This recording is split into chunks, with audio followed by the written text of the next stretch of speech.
learn about another voice and culture of Taiwan with We Love Hakka. 现在就让我们一起加入客家风情，大家来讲客家吧。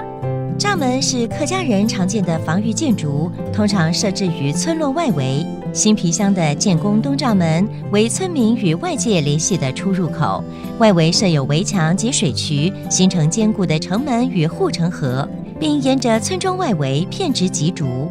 栅门白天开启，入夜关闭，当有外来入侵者，就可以关闭，作为防守用途。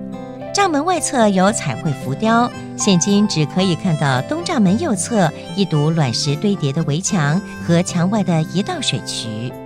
A fenced gate was once a common defensive design for Hakka architecture and was often part of a village's outer wall. The Jingong East Gate in Chenpi leads you into the village from the outside world. The sturdy, robust gate is adorned with vegetation along the outlying extension, and the gate is only open during the day and closed at night. If outsiders invade the village, the gate would be closed to seal up the village and protect the people. The outside wall has a carved relief, and today visitors can only see the remnants of the gate, a cobblestone wall and canal.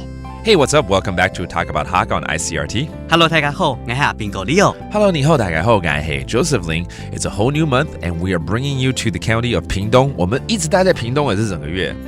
对啊。今天我们要深入到哪里呢？好，我们今天来去屏东县新皮乡的建功董仓门。建功董仓门，仓门是一个门吗？对，是一个门啊，你知道它就是一个闸门。闸门哦，所以闸门的意思应该是好像城堡一样，就不让人家进来的意思咯。对，这是六堆建筑的一个特色，就是要抵抗外族的一个入侵，所以呢，他们会有城墙跟闸门。现在这已经看不到了，只剩下它右边还有一些用鹅卵石堆起来的围墙然后呢，还有就是城墙外面还有一个太尊桥可是当时呢，的确就是一个防止人家进来的一个机关在了嘛。对啊，他们平常都是白天的时候，就打开来，安不条关起来。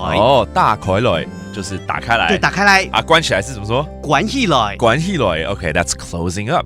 有空的话还是可以去那边看看嘛。当然啦，可以去看看，然后想象一下当年的一个情景是怎么样的。That's right. When you have time, go check out this Hakka Gate. It's very famous in Pingdong County, and imagine how it was back in the days and how they fend off enemies that way. And that does it today's Talk About Hakka. 什么泰嘎？俺只说张来了。客家风情由客家委员会监制。We Love Hakka has been brought to you by the Hakka Affairs Council.